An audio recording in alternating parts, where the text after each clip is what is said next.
Thank you, Shana. Thank you. All right, please be seated. Please be seated. Before we get into tonight's talk, I want to introduce you guys the five people that are doing our experiences tomorrow. So if I could have the five of you, you know who you are: Matt, Talon, Sevi, Andy, and Kylie. I didn't see Kylie yet. Kylie, you're here? Kylie, can all of you guys come up here? Why don't you welcome them as they come up? Yeah, come on up. Andy. So as they're coming up, the reason why I want to do this, yeah, come up on the stage. It's only 4 inches tall. It's not too tall. Come up on the stage. We are doing something. We've curated and designed the next 3 days very intentionally. We designed it. We spent a lot of time with some specific goals to help unlock potential, take you guys to the next level. Yes, Sevi. And we designed it a certain way. There's something that we're doing. It was months ago I had this idea. I said, what would it have been like if you can sit in the studio with Michelangelo when he was creating his masterpieces? Like, what would that have been like just to sit there and watch this artist create masterpieces, and the ability to ask him questions, to get inside his mind, his heart, and to hear the anguish and the triumph and the joy and just the creative process. Obviously, he's not around to talk to him, so he's kind of moved on in life. But I thought, what would be really cool at Inspired if I was able to find some people that are really good at what they do, and for them to actually immerse you into their creative process. And so we've got these five behind me. I'm going to have them share like in 1 or 2 sentences what they're doing, and this is their moment to convince you to come to their experience. So put some pressure on y'all. But what I want to say is this: there have been studies done on how do you explode in ideas? How do ideas mathematically explode? And you would think that if I talk to people that are in the same industry or the same world or the same craft as me, we can brainstorm and ideate. They have proven through many studies, through many years, they have proven that ideas do grow in those spaces, but mathematically, ideas explode exponentially when you're interacting with someone that is in a completely different world than you, a different craft, a different industry than you. Now, I know you have the idea, man, I want to go to that one, I want to go to that one, maybe because you're drawn to it, but I want to challenge you. You're free people, you can choose whatever experience to go to, but I want to encourage you to step outside the box this week and put yourself in positions that you may not naturally choose, because it is there. You will find out there are ideas that have been waiting for you. You just never put yourself in proximity to them. And so that's what I wanted to just kind of explain in regard to experiences. So I'm going to start with Andy over here. And so it's like I'm helping Kylie. I'm helping Kylie. I don't want to make Kylie mad at me. See? So Andy, like just popcorn of what you're doing, and it's your sales pitch. That's pretty much it. My name is Andy Williamson, and I'm from Charlotte, North Carolina, and it's good to have you here with us tonight.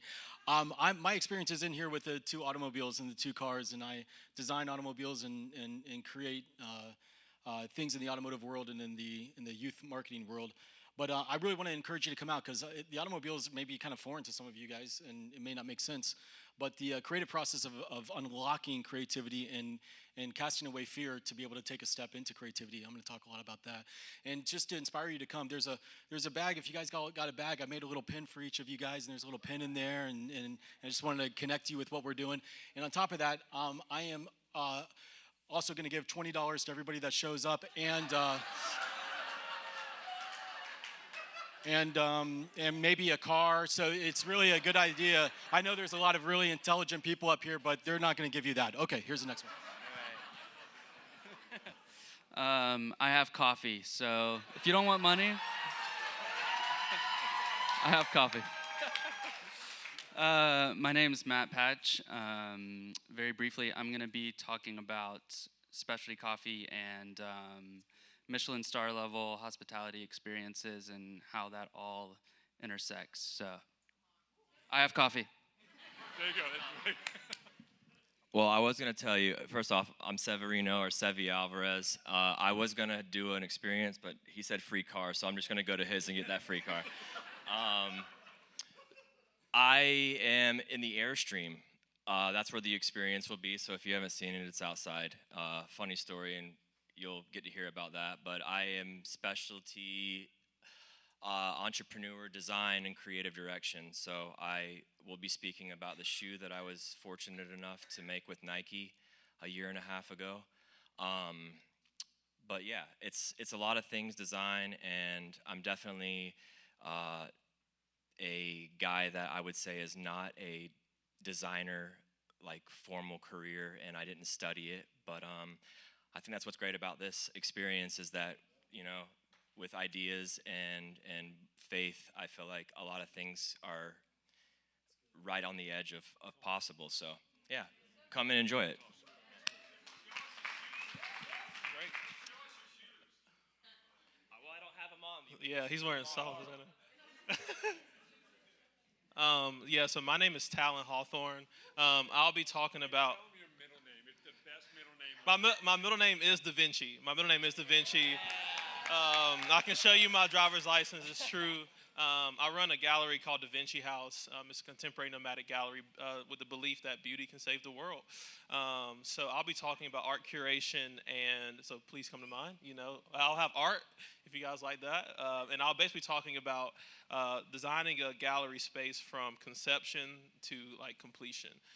So from like the philosophy of like curating, of like what is the theme, etc., all the way to like the art you see on the walls. So it'll be a fun time going through design process and things like that. And I might have some art to give away. I don't know if I can beat, you know, Andy's, but we'll see. We'll see. Hi, everyone.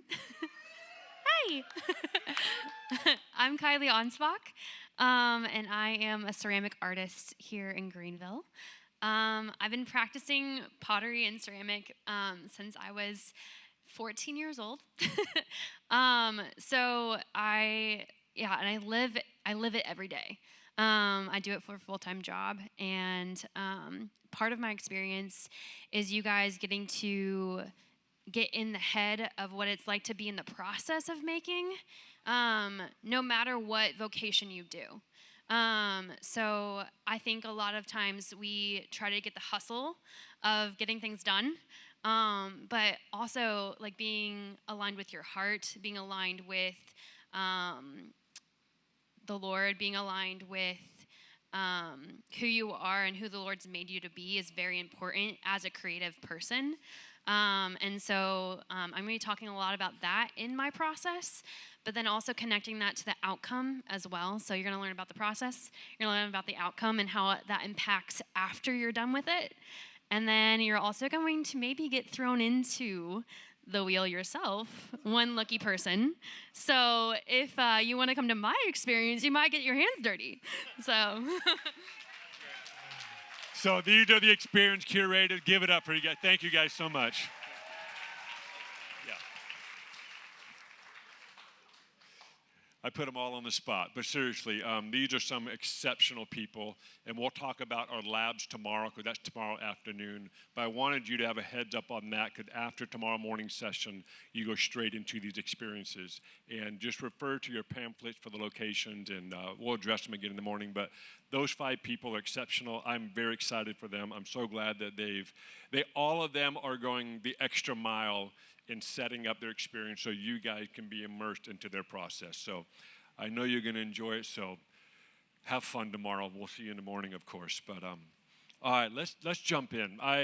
This whole event has been something in our hearts for a very long time, and it's an absolute honor to have each of you here. And I'm really excited to share with you tonight to kind of set the course for not just the next 3 days, but I believe it to set the course beyond that. And as I look around the room, I see so many familiar faces, some old friends from 20, 30 years, and then I know I'm about to meet a bunch of new ones. And so I just want to thank you again for coming, and again accentuating and highlighting that the people next to you are some of the best people around. And so take the time this week, and we've got dwelling spots, we've got couches, chairs all over this building for the purpose of you taking time to get to know the people that you are here with or sitting next to. tonight I want to talk a little bit about something that I didn't realize it until probably, I don't want to say recently, but not that long ago. But I didn't know it a part of my life from a very young age. And it's funny how the older you get. My wife and I, we've been married for 28 years this fall. And we've been together as a relationship for approaching 30 years. And we're about to turn 50 in next year. So we're hitting some milestones. And we're getting gray hair together. When we dated, we got excited about getting old together. And we wanted to get gray hair together. What I didn't ask for is to keep hair. And so I should have said that a long time ago. Apparently when it starts, it's too late. So I'm just like, well, it is what it is. So, but anyway, as you get to this point in life, you begin to retrospectively, you begin to look back and you begin to realize there are certain moments or certain seasons or just looking back on your own life and going, oh, that makes a lot more sense now. And tonight I want to talk about that. I want to dive into something that is becoming more clearer to me as I get older in my life and as I get more focused in what I feel like is up. Did you know that the earth right now is spinning 1,000 miles per hour? They say that if earth stopped spinning for a moment, we would all vaporize. So this idea of being on this floating rock in the universe is not something we fully grasp or understand. And if it wasn't for gravity, none of us would exist.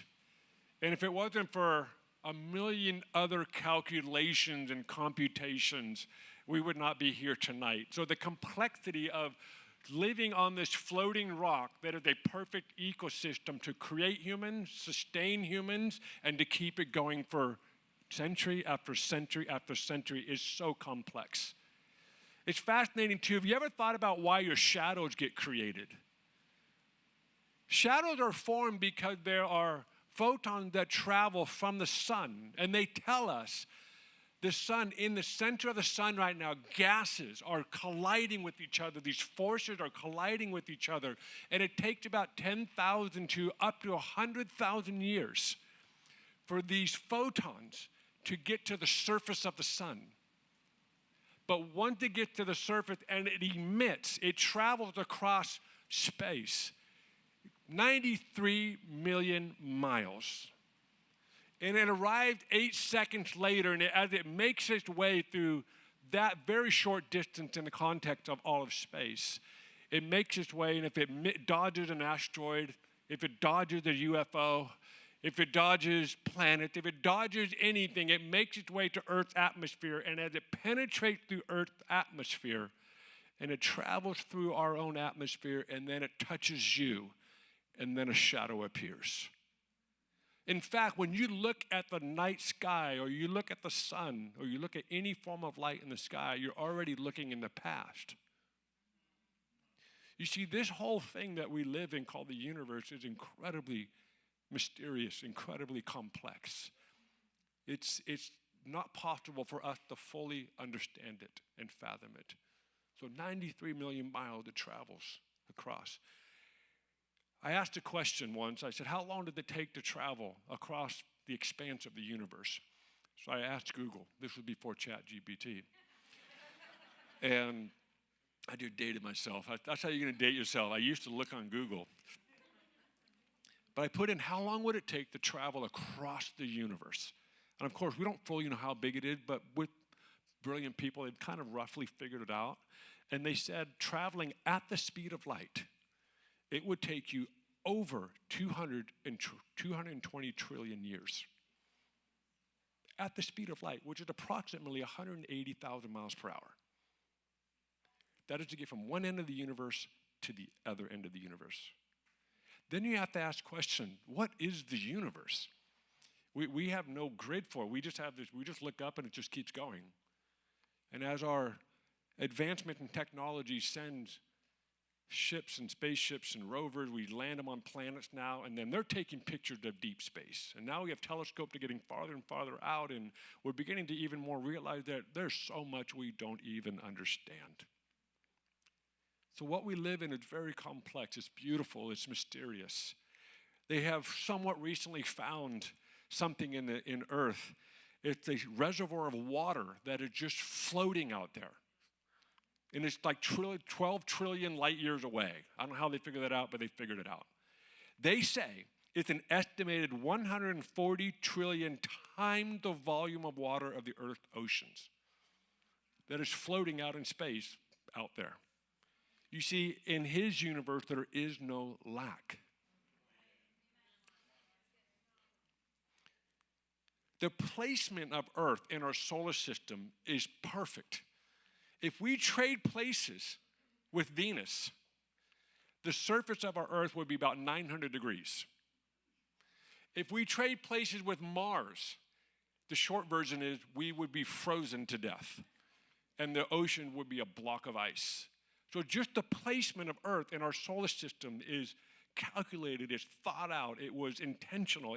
This is where I'm going to create my best creation. It's right here in this solar system with this much distance from the sun. Then you think about the universe, like what shape is it? Is it flat? Is it a circle? It is a sphere? And now they're starting to get more understanding that the universe is actually expanding, but it's also moving itself. So it's not some static matter, space that is expanding. It's actually the entirety of the universe is moving as well. And now they're saying the thing is spiraling, and they're saying it's going somewhere. All of this started with 4 words. Let there be light. All of that started with 4 words. Let there be light. That's where it all began. But I want to propose to you that's actually not where it all began. That was the outcome of something else. If you have your Bibles, I want you to turn it open to Genesis chapter 1. We're going to read 1 verse tonight.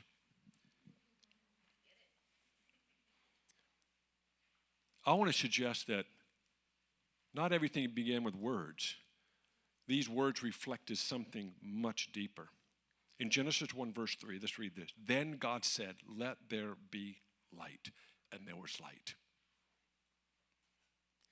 What's interesting about the Hebrew here, and I'm not going to do any justice to try to pronunciate the Hebrew words here, but in Hebrew literature, you read from right to left. And the way the words are laid out is the opposite direction of how we read words in the modern Western world. So you go from right to left.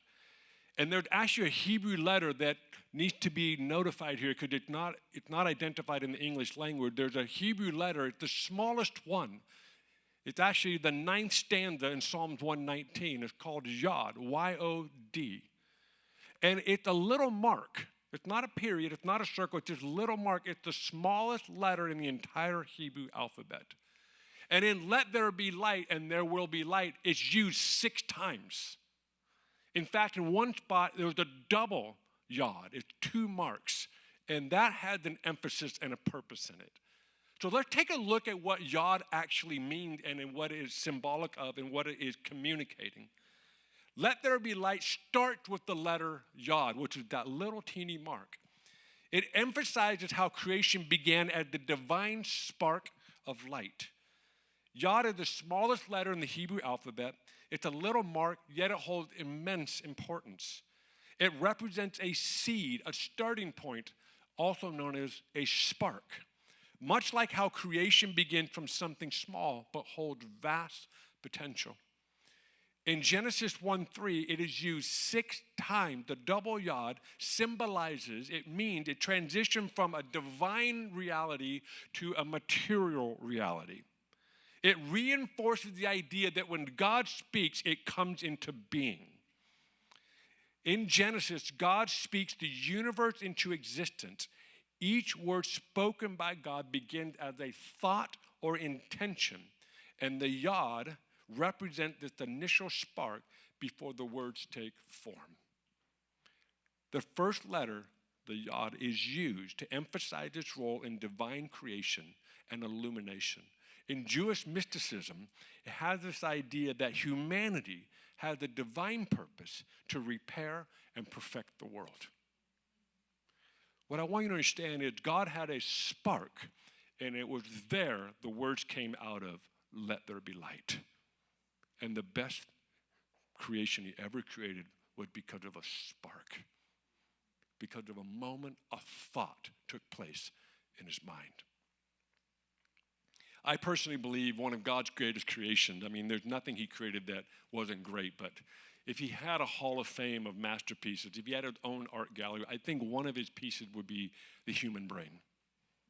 I'm convinced. I mean, I don't know everything about the universe and everything that was created, but I'm so intrigued by the human brain. This soft gray matter that is lodged in between our ears. It's pretty remarkable. I mean, it's a pretty remarkable thing of what's taking place up there. It's soft, it's gray, it's got a lot going on. It's doing calculations and computation that are pretty mind-blowing. And the storage capacity of the human brain is around 2.5 petabytes, which is 2,500 terabytes. So it's a lot of information. It's roughly the equivalent to storing 3 million hours of TV shows.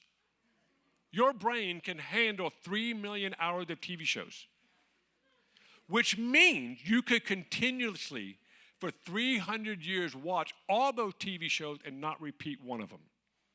That's all this gray matter that you've got lodged between your ears. The human brain operates on about 20 watts of power, which is a light bulb.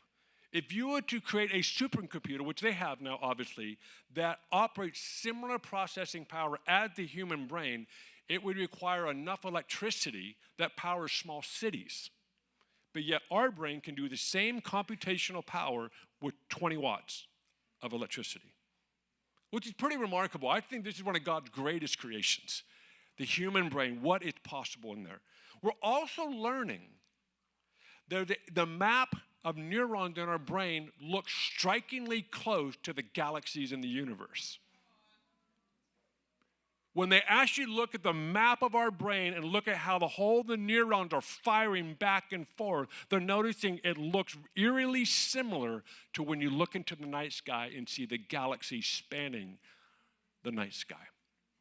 In fact, they're now saying the total number of neurons in the human brain falls into the ballpark of how many galaxies are in the observable universe. I don't know about you, but I find this fascinating. The universe is out there, but I want to propose to you, the universe is in you. A question we must ask ourselves is this: as followers of Jesus, are you becoming more intelligent? Is your faith leading you to become more creative? Is your faith helping you to become more kinder, more gentler?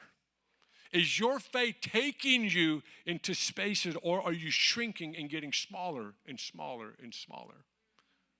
Is your thinking expanding, or is your thinking shrinking? We need to ask these questions, because if following Jesus, the one that participated in the creation of this universe, we can't even comprehend, why do we think so small? And we justify it with a theology and a belief system that contradict everything God is about. We don't make any decisions in our life because we're so scared of making the wrong one. And God's like, I created the universe. Why are you so concerned with small decisions?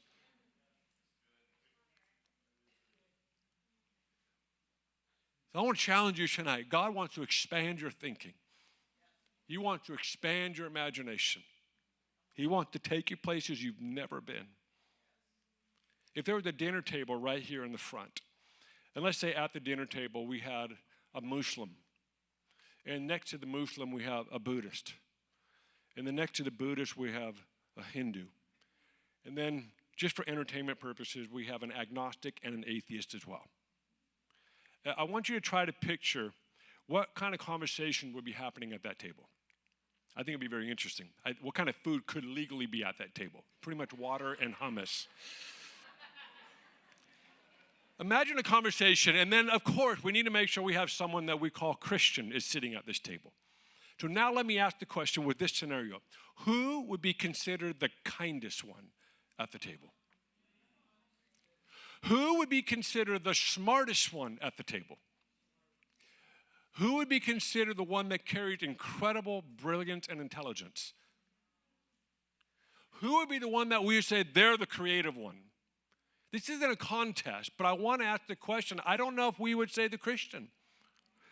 But yet the God that created us created the universe, so we have some gaps to close. We have some things that we need to address. We have some things going on inside of us that are definitely inhibiting us from stepping into the dimension that God actually designed for us. We love to blame him for why things don't happen, but he's already done what he's supposed to do. We love phrases like, well, God, if it's God's will, if he said do it, I'll do it. I think God is so far in his creation, he's like, just come where I'm going. If you want to know where I am, just go. Some of us have a red light paradigm until it turns green. The next 3 days, I pray that you get a green light paradigm until it turns red. Some of us pray way too much to try to get permission for something that God is so far ahead of. Some of you are offended, and I'm okay with that. It's night one. I want you to expand your thinking. I want you to expand your thinking over the next 3 days. I want you to confront some things that are going on inside of you that you put blame on people around you. You even put blame on God why you can't do certain things in your life. When I'm like, God has created the universe, he's pretty far out there. He's so far advanced in what he's created.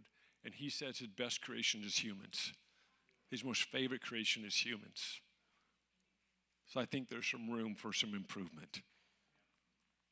What's interesting about the spark is we all have that spark. Like everyone in this room at one point thought, should I go to Inspire? So that spark, that thought, that thing that happened in one of the most greatest inventions that God ever created was your human brain. You had to say, should I go? And at some point, you decided to do it. So we all have these sparks. We all have these things that happen. It's the thing that happened before you do something. It's the thing that happened before you say something. It's the thing that happened before you create something. It's the thing that happened before you decide to do something. It's the spark. But what's interesting about the spark is the spark can go in infinite directions. It is infinite possibilities of what can happen as a result of this spark, of this yod, this mark, this thing that begins it all, the first letter in the Hebrew alphabet. All of us have it, but it can go in a bunch of different directions. What's interesting too about imagination, I'm learning and learned that your imagination doesn't get impeded when you are struggling in an area in your life. Your imagination is now informed by that area in your life. I kind of wish it was your imagination only worked when you're in a good spot. But unfortunately, it's not how it works. Your imagination is always on. The sparks are always happening. The question is, what's informing the spark? What's determining where the spark goes? What's informing it? And one of the most wildest thing God decided to do was to give the human the choice to decide what to do. I think it's one of his riskiest creations was to say, you get to choose. It's the only thing in the entire universe he does not own is your choice. He owns everything else, but the one thing he doesn't own is your choice. So you're sitting here today with the most powerful tool, most powerful creation, and that is the human choice. And so as we get these sparks, we get to choose what we create. We get to choose what we do with our life. We get to choose how our life plays out. We get to choose what comes out of our mouth. We get to choose the decisions that we make. See, this is the beauty of following Jesus. But the thing I want to address tonight, one thing I have seen take the spark in a direction that should not have gone is undealt with issues in the heart. I have seen unforgiveness take a spark and turn it down a road that it was never meant to go. I have seen bitterness in the heart affect someone's decision to do something. I've seen undealt with sin in their life. Because we all are getting sparks, but when you don't deal with these issues in your life, when you don't deal with these things, guess what happens? You begin to create a life that is informed by bitterness. You begin to create things from you that are informed by unforgiveness. You begin to create things in your life that are informed by jealousy. You begin to create things in your life that are informed by hate. You begin to create things in your life because you live with so much shame and guilt. So this whole phrase, can beauty save the world, is entirely 100% true. The question is your spark leading in that direction, or is your spark leading in a direction of darkness or shadows? And you might be trying to, how do I deal with it? This is the beauty of following Jesus. He's the one that restores, heals, and redeems you. He's the one that actually comes into these spaces and realigns you and cleanses you. So the spark that begin to happen, and you begin to go in a direction where you begin to create beauty everywhere you go. And because of your choice, you get to create economies. You get to create businesses. You get to create art. You get to create families. You get to create gardens. You get to take a piece of charcoal and make this incredible image that looks like a photograph. You can take chunks of clay and make these beautiful pieces that moves the human soul. You can take the frequency of sound and arrange them in a certain way that touches humanity. This is what you do. You choose to create. But what is informing your creations? It is so much easier to create in darkness than in the light. This is why you and I need to fight to move into light. This is why we need to move from bitterness to the light. This is why we need to move from unforgiveness to walking in forgiveness. This is why you and I need to move away from being offended at God and moving into a place of humility. Are you guys with me tonight? Tonight's the night to move from one dimension into the next dimension. Because sparks are happening right now. Ideas are taking place deep inside you. And tonight, I want to call you to another level of being a human being. I want to call you to another dimension of being a human being, and that is dealing with the issues of the heart. Quit hiding in these things because it is informing how you live your life. You can facade it, you can paint over as many times as you want, but at some point, the stuff will always come back to the surface. So what better idea is there to continue to bring this stuff to the light? Because you were designed to create beauty. You were designed to bring hope and life everywhere you go. The ideas for businesses, the ideas for entrepreneurship, the ideas of how communities can function, the ideas how cities should be planned out, all come from the essence of who you are as a human being. But this is where creation starts, is right here. You and I might not be able to make something out of nothing because God created all the matter, but we get to take all the matter and create something with it. Everything you see in this room, except the human being next to you, somebody thought about it and created it. They took raw material that God created and said, oh, we can make these long things called poles. And we can put them in down the middle of a room, which makes no sense, but nonetheless, down the middle of the room to uphold the roof because that's just where apparently that's where you're supposed to put poles. But somebody thought of how do we create one of these? Somebody thought we should take this dirt with enough moisture and pressure, we can create what we're going to call bricks. And we just put these bricks on top of each other and we create walls. Somebody thought, no, why don't we take this powder, mix it with a few other chemicals, add water to it, and then it becomes incredibly hard and it's concrete. Somebody had the idea to take sand. If we take it to a temperature high enough, it becomes glass. My gosh, we can create windows. That revolutionized everything in society. Everything we see in this natural world came from someone having a spark and creating it. Imagine what it would be like if your heart is before God in the light. Everything out of you is beauty. Everything out of you is changing the world. Everything out of you. In fact, I'm convinced you may not even have to put a Christian fish on it. You may not even have to say it's Christian art. In fact, I don't think you should. I think art itself speaks for itself. I would like to propose this. Your life speaks for itself. And sometimes we're trying to convince people of something that maybe because it's not actually it.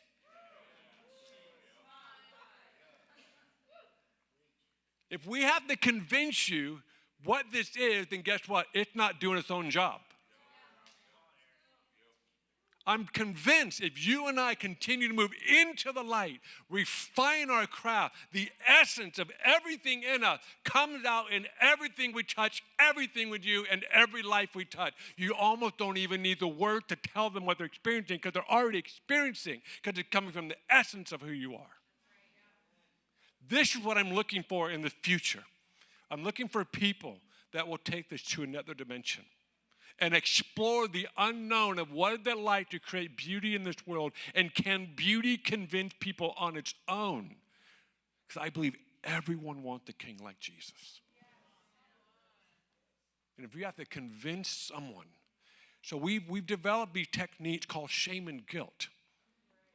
And we convince people, you live in so much shame and guilt, and guess who's the answer? Jesus is the answer. So we use the tools of shame and guilt to get people to accept Jesus. And then once you accept Jesus, you're not allowed to have shame and guilt anymore, ever. And you're especially not supposed to talk about it. So we're using darkness to convince people of the light. According to my understanding, light works by itself pretty good. Like you don't tell the moth, hey, the lights are over there. Go to the light. No, the moth see the light and they go to it. I believe humans move towards beauty. Humans move towards light. Humans move toward wholeness and health. So we don't need to use darkness. We don't need to use things that are the broken parts of humanity to convince people they need the light. Light works great all by itself. But guess what? We have to be children of the light. We have to be people that are bringing before the Lord, hey, God, this is what I'm dealing with. And we become before people because it's in those spaces, beauty just emanates from you. It's incredibly attractive. So do I believe beauty can save the world? 100%. 100%. You have all the material around you, but you get to choose what to create. I think humans are incredibly fascinating. I shared this at our church on Sunday, so I know some of our people here is a repeat. But it's amazing to me. Humans have this amazing ability to be in a dysfunctional relationship for way too long. And when you're in a dysfunctional relationship for too long, whether you realize it or not, you are shaped and formed by the dysfunction. It's just human nature. But it's amazing that when you decide to get out of that dysfunctional relationship, guess what? Over a period of time, in a process, you can take all that dysfunction and you can become a healthy person and you become a very functional relationship for other people. That's calling taking really bad material and reinventing it and innovating and going, you know what? I am not going to be a dysfunctional person. I'm going to do the work. I'm going to do whatever's necessary to not repeat this, and I'm going to start something different. This is why humans are incredibly intriguing to me. You can take so much hate coming at you, and you can take it through a process internally, and you can emanate love. You can experience the bitterness from people around you. You can experience all of this. And guess what? You can choose what you're going to create with that material. You know what? I am not going to recreate this material and repeat hate. I'm going to take all this hate and bitterness, and I'm going to create beauty out of it. This is why some of the most compelling stories alive today are the ones that people have tragedies and they turned it into triumph. That's the God's given ability for you to take material and recreate it and release beauty into the world. There is way too much sickness in this world to not create beauty. There is way too much mental illness in this world to not create and innovate. There is way too much war in this world to not give all of this our attention. There's way too much corruption in this world to not innovate and create beauty. There's way too much meaninglessness in this world to not create significance and purpose. There's way too much brokenness in this world to not create and innovate. So I'm going to end with this. Let's be a generation of humans who create beauty with our lives so that Jesus can receive all that he paid for. I want to do something. It's going to require some courage. Why don't you stand?